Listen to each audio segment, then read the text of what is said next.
Coming up on The Cut. Elon Musk's net worth drops billions. 2 astronauts make their long-awaited return. And a beloved music festival in Los Angeles this past weekend. All this and more coming up. The Cut starts now.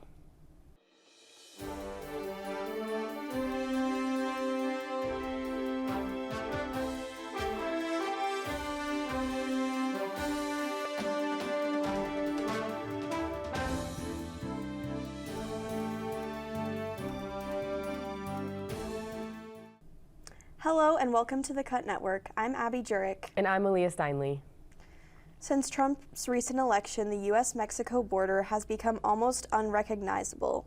The number of migrants entering the U.S. from Mexico has plummeted. All forms of illegal crossings at the border have reached the lowest rate in decades. Migrant shelters are empty, and security has increased due to President Trump's turn in U.S. policies and hardline tactics. These tactics include, but are not limited to, deploying troops to the border, halting southern border asylum, and publicizing deportation threats. U.S. Border Patrol said it had caught over 8,000 illegal migrants crossing the border in February. This is down from a record high in December of 2023, where over 200,000 people were apprehended at the border. This drastic shift has caused celebration among figures who have been asking for tougher border restrictions for years. Left-leaning critics feel very different, as many believe the border crackdown won't tackle the root causes of migration.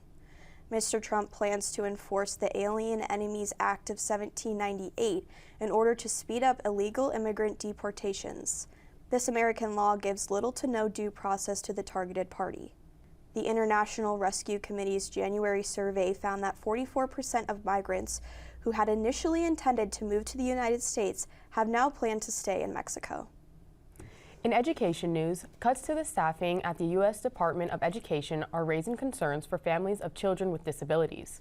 A recent report from the Associated Press reveals that staff reductions, particularly in the Office for Civil Rights, have led to significant delay of discrimination cases, with over 20,000 reported at last count. This delay in addressing complaints is leaving many families without critical support in ensuring their children's rights are upheld in schools. Advocates warn that the burden may shift to state and local agencies, which often lack the resources to manage such complex issues. With support for students with disabilities uncertain, stay tuned for updates on this developing story. Low sales for Tesla hit Elon Musk's personal net worth hard. Cut reporter Brayla Burkhalter has more details. Brayla?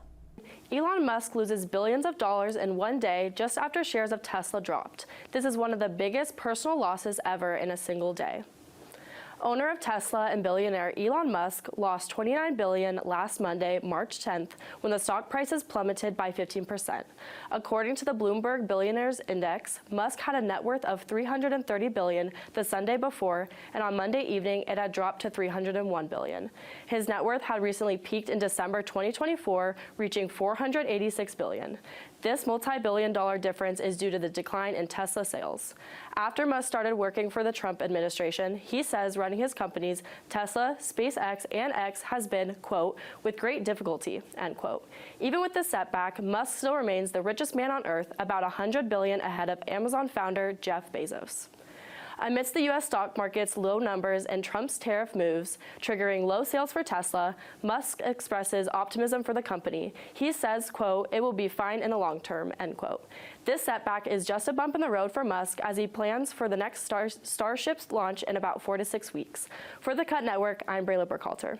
Thank you, Brayla. I wonder if it will continue to drop in the coming months. Tornadoes, wildfires, and dust storms destroyed multiple parts of U.S. states, killing at least 39 people. More than 400 homes were damaged, according to the Oklahoma Department of Emergency Management. The department also said the state's Office of the Chief Medical Examiner concluded 4 deaths were related to just fire and high winds alone. The National Weather Service announced Sunday that the weekend tornado watches had mostly died down, but dangerous winds were still to come in the Carolinas, East Georgia, and northern Florida through Sunday. The storms began last Friday and was named a, quote, high-risk designation from the weather forecasters. These dangerous conditions quickly turned deadly as they became far more intense than anyone had suspected. President Donald Trump encouraged people to join him in praying for those impacted by the storms in a social media post Sunday. Fatalities in Missouri reached 12, 6 died, and 200 were displaced in Mississippi, and officials confirmed further deaths in Arkansas. The storm also pushed into Texas, where wind-driven wildfires took flight. Texan Tracy Ladner said, quote, "My legs were shaking. It was pretty scary," when she recalled how a twister touched down close to her home over Highway 49. Formula One racing is back for its 75th season. More with this story is Cut reporter Tatum Dutton-Lewis. Tatum? Thank you, Aaliyah. This past weekend marked the beginning of the 75th season of Formula One racing. The season opener happened in dramatic fashion, with emotions running high, inconsistent rain, and many on-track incidents at Melbourne's Albert Park. Before the race started, Visa Cash App Racing Bull rookie Isaac Hudjar crashed exiting turn 1 on the formation lap. This left Hudjar in tears, only to be consoled by Anthony Hamilton, the father of fellow F1 driver Lewis Hamilton. After the race, Hudjar said, quote, "I am sorry for the team right now and my close ones watching the race. It's just embarrassing," end quote. The slick conditions also caused early exits of 5 other drivers. Melbourne hero Oscar Piastri was also not safe from the rain. On the 44th lap, the McLaren driver skid off the track into the grass, ending hopes for a podium in front of his home crowd. Initially running in second place, this incident put him at the back of the grid. While his setback caused him many points, he was able to fight back, securing 9th place for his team. Finally, F1 has a new breakout star in Kimi Antonelli. Antonelli, originally starting on 16th on the grid, was able to work his way up the ranks, finishing the race in 4th. This impressive performance by the 18-year-old has brought hopes to a disappointing Mercedes team. This 50-lap race concluded with McLaren's Lando Norris taking the top spot, followed by Red Bull's Max Verstappen and Mercedes' George Russell rounding out the podium. This upcoming Sunday, the drivers are set to race at Shanghai's International Circuit, continuing what is set to be a competitive season. For the Cut Network, I'm Tatum Dutton-Lewis. Thank you, Tatum. That's certainly entertaining. In a developing story, 2 NASA astronauts, Suni Williams and Butch Wilmore, make their way home after they have been stranded in space for nearly 9 months after technical problems delayed their return. The astronauts were supposed to come home much sooner, but issues with Boeing's Starliner capsule prevented their departure. Now, a new crew has arrived at the International Space Station aboard a SpaceX Dragon capsule to replace them. This crew allowed Williams and Wilmore to return back to Earth after their extended stay in space. The mission finally concluded upon their return Tuesday. The world's largest hip-hop festival returned this past weekend. Cut reporter Angel Garcia is here with the highlights. Angel? Thank you, Abby. This past weekend, Rolling Loud had its first performance of 2025, the world's largest hip-hop festival. With long-awaited album releases, let's dive right into the mosh pits. Starting with Saturday night, headliner A$AP Rocky made a dramatic entrance, dropping in from a helicopter for his performance set. Sounds like someone took notice of Travis Scott's playbook. Seated in his black chopper, Rocky performed an unreleased track from his most anticipated album, Don't Be Dumb.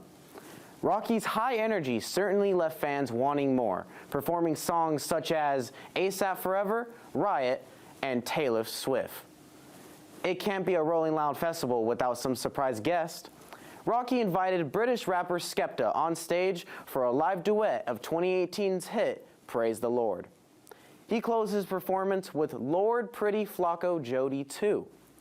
Alongside Rocky, Peso Pluma made history as the first Latin and non-hip-hop headliner in Rolling Loud. After all this hype for one day, how could it continue for another? Thanks to headliner Playboi Carti, Sunday continued with even more energy. After 5 years of waiting, Carti finally dropped his long-awaited album, named Music, on Friday, March 14th. With 77 minutes on set, Carti delivered an unbelievable performance. Opening with his album opener, named Pop Out, fans knew he meant business. Once again, Skepta hopped on stage with Carti, hyping up the crowd with their new song, Toxic. One of the biggest highlights of the night came when The Weeknd joined Carti, performing their new collaboration named Rather Lie, and new hit single, Timeless. Carti continued with live debuts of his albums such as Opium Baby, This One Got It, Jumpin', and Crank. Following these massive performances, the crowd requested Carti's classic, Location, and yes, he did perform Fiend. Cardi closed his set with his Die-Lit album, Long Time Intro. With A$AP Rocky's tease towards his new album release, Peso Pluma making history, and Playboi Carti's explosive finale, 2025 Rolling Loud California continues to prove why it remains one of the biggest festivals in the world. For the Cut Network, I'm Angel Garcia. Now moving on to sports. Sports anchor Celeste Rivas has the updates on your favorite sports teams. Celeste? Thank you, Abby. Here's the lineup for our sports news this week. We've got Brandon Graham's retirement from the Eagles after 15 years, the LA Dodgers taking on the Chicago Cubs in Tokyo, and a game recap from the Suns against the Raptors Monday night. Let's jump right in. After 15 seasons in the NFL, defensive end Brandon Graham announced his retirement on Tuesday. His entire career was spent in Philadelphia, as he was a first-round pick from Michigan in 2010.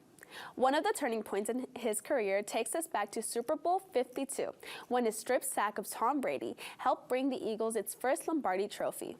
In November, Graham sustained a tricep tear, where it was believed he would miss the rest of the season. Through rehab, he was able to come back, play, and win Super Bowl 59. Eagles owner Jeffrey Lurie said, quote, "Brandon Graham is the embodiment of everything you want in a Philadelphia Eagle," end quote. Turning to baseball, the Dodgers beat the Cubs 4-1 in Game 1 of the Tokyo series. The Tokyo Dome erupted with rally in the 5th inning as Shohei Ohtani made his first hit of the season, 107.4 miles per hour off the bat. For the 5 Japanese players in this Tokyo series, this was without a doubt an honorable experience to represent their home soil in Major League Baseball. For basketball, Devin Booker led a second quarter surge as the Suns beat the Raptors 129-89 Monday night. The Suns had 7 players score double figures despite Bradley Beal sitting out due to a hamstring injury. The Suns are now 11th in the Western Conference, 1 game behind the Mavericks for the last play-in spot in the West. This week, we have the Suns taking on the Chicago Bulls and the Mavericks taking on the Indiana Pacers, both teams fighting head-to-head for that last play-in spot. For the Cut Network, I'm Celeste Rivas. Thank you, Celeste. Maybe cats really do have 9 lives. One cat made an incredible reunion with his elderly owner post-LA fires. 82-year-old Catherine Kiefer assumed her California Maine Coon named Aggie was dead for 2 months after the Palisades wildfire in Los Angeles. Aggie and Kiefer's home was left in ashes. Last Wednesday, Kiefer got an exciting call from the West Los Angeles Animal Shelter. Kiefer said, quote, "I was very much worried that I was going to wake up and discover that it had been a dream." Her daughter, Carolyn, shared their reunion Saturday in a TikTok video that captured the love and attention of millions. Tears streamed from Kiefer's eyes as Aggie curled up in her arms. Aggie was in tough condition when he was found. He was, quote, "basically skin and bone, and in a state of starvation," Carolyn said. Aggie is now undergoing treatment and will return home soon with Kiefer. She is anxiously awaiting her cat's arrival and has a message for other pet owners awaiting their cat's return as well. She said, quote, "Don't underestimate cats." That is such a heartwarming story. As a cat owner, I can't imagine thinking my cat's dead and then I find her and she's alive. That is really crazy. That's I mean, actually as insane. Abby's personal cat sitter for Squeaks, I would be devastated if you lost Yeah, Squeaks. that would be very unfortunate. It would be. Yeah. And that'll do it for this episode of The Cut Network. Thank you for joining us, and don't forget to follow us on Instagram at @thecut_network and on X @thecut ASU. Have a good night.